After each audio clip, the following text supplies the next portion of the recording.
Esta exposición se da en el marco del Día Internacional de las Personas Migrantes, que se celebrará el próximo 18 de diciembre. Como ustedes saben,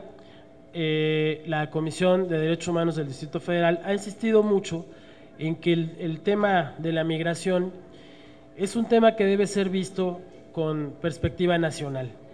Es un tema que está mucho más allá de las jurisdicciones federal o locales, porque aunque hoy por hoy se lo trata desde la jurisdicción federal, lo cierto es que tiene una serie de implicaciones a nivel local y translocal que tienen que ser consideradas si es que efectivamente se quiere incidir en las violaciones que desafortunadamente se dan a los derechos humanos de las personas migrantes.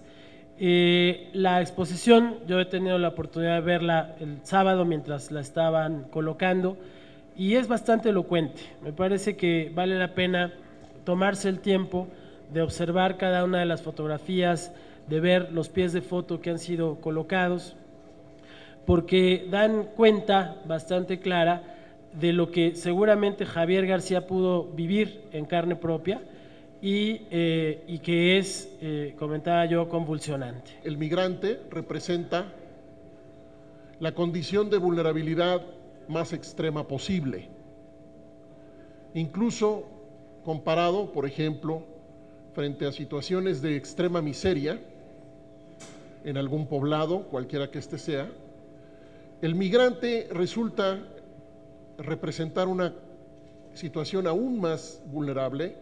dado el hecho de que pierde cualquier mecanismo, el acceso a cualquier mecanismo formal o informal que permita ayudarle ante un evento que dañe sus derechos. La violencia pública y privada que se ejerce contra el migrante representa la explotación, a su vez, más extrema de esa vulnerabilidad.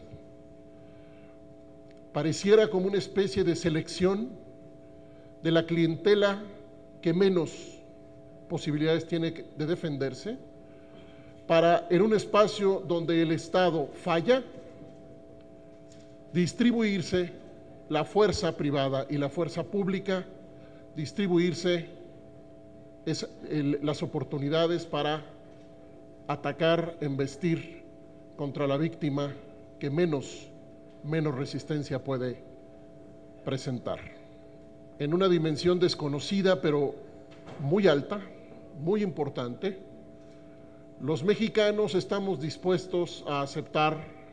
el maltrato contra los migrantes que entran a nuestro país y no estamos dispuestos a aceptar el maltrato contra los migrantes mexicanos que van particularmente a los Estados Unidos. Esta exposición forma parte de muchos otros esfuerzos que buscan, primero, sensibilizar al público en general y segundo, tratar de avanzar a una toma de conciencia respecto a un fenómeno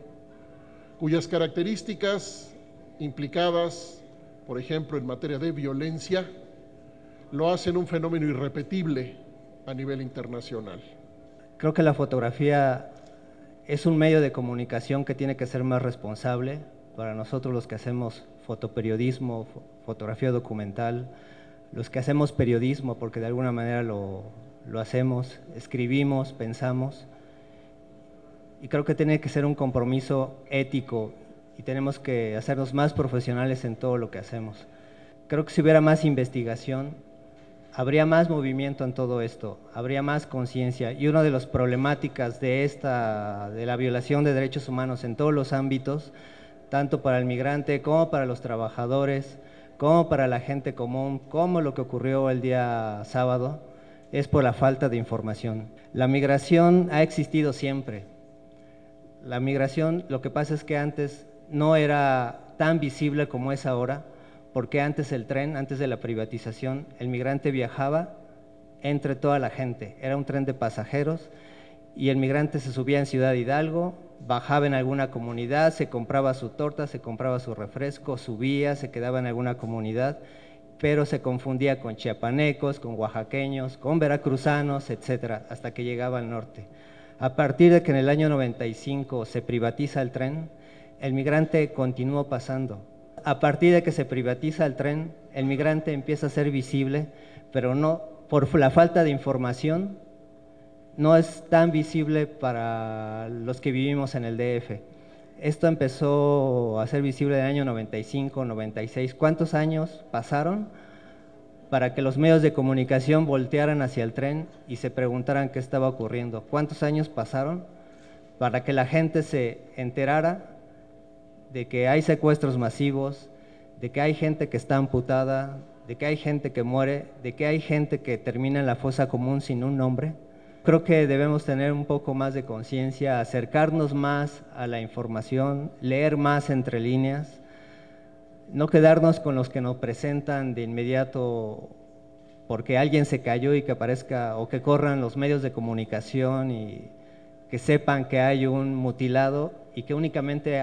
vayan a los lugares donde ocurren este tipo de desgracias nada más porque se enteraron que hay un mutilado o porque alguien se cayó del tren y murió en el camino, ¿no?